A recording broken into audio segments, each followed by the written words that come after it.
Rain poured from the dark sky as Emily Harper clutched her son Jacob's small hand, hurrying across the parking lot toward the local grocery store. She could feel the sting of every glance thrown their way. Her clothes were worn, her sneakers frayed, and Jacob's backpack had a rip along the seam she hadn't had time to fix. Emily didn't care about appearances, but she knew how cruel people could be, and nothing broke her heart more than seeing her 7-year-old endure it as they stepped inside. Emily tried to blend into the background, quickly gathering the essentials. On her tight budget, that's when she heard the laughter. At first she ignored it, but it grew louder.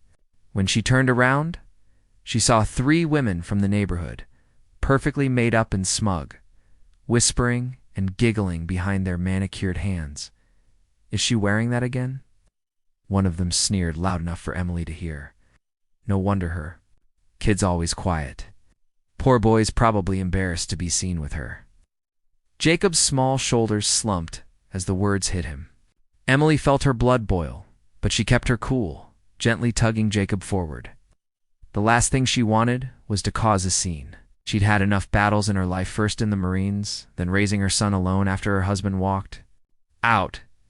She didn't want her child to see more conflict, but the bullies didn't stop in the checkout line. One of the women, Tiffany, deliberately bumped into Emily, sending a box of cereal tumbling to the floor. "Oh, sorry," she said with mock sweetness, not even bothering to pick it up. The others snickered. "Some people just don't belong in this part of town," another chimed in, staring at Emily's worn jacket. Jacob's eyes filled with tears, and Emily felt something inside her snap. She knelt beside him, brushing a tear from his cheek. "It's okay, baby," she whispered. But her Marine instincts, buried for years, were starting to surface. Later that day, things only got worse. Came home from school, clutching a note from his teacher. He had been shoved on the playground by the son of one of the same women who'd mocked them at the store. Emily felt her hands clench. She'd taught her boy to be kind, to be patient. But now she knew it was time for a lesson in strength. Next morning, Emily walked Jacob to school, holding her head high. The same group of women stood at the gate, gossiping as usual. When they saw her, one smirked. "Back again?" "I'd think someone like you would homeschool," she said. Emily stopped, turned to face them, and spoke with a calm that sent chills down their spines. "Do you know what it's like," she said evenly, "to spend nights in the desert protecting people you've never met? To wake up every day knowing your team depends on you to stay alive? 'Cause I do. I'm a former Marine. Let me be very clear. Humiliating a child or his mother doesn't make you strong. It makes you weak." The bullies' smiles faltered. They hadn't expected this. Emily's voice didn't waver. It carried the same commanding presence she'd used in the field. "It'd been through worse than your whispers and your stares," she continued. "But my son, he deserves better than your cruelty. So if you have a problem with me, take it up with me. Leave him out of it." The crowd of parents around them went silent.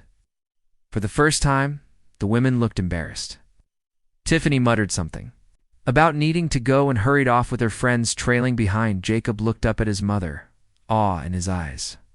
"Double quotes, Mom. ... You were amazing," he whispered. Emily knelt and hugged him tightly.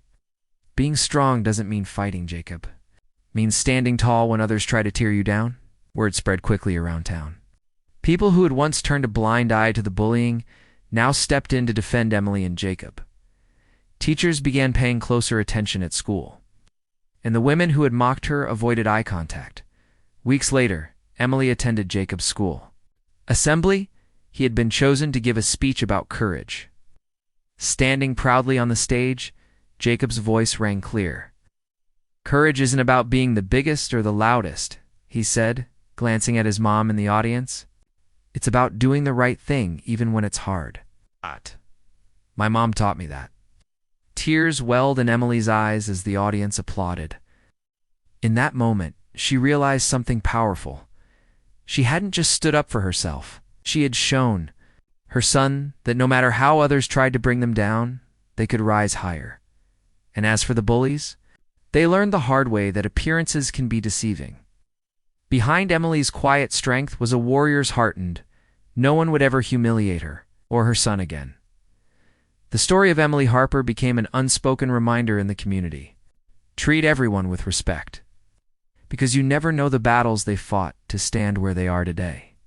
Message: true strength is quiet, but it's unbreakable. When you face cruelty, rise above it. You might just inspire others too. Do the same.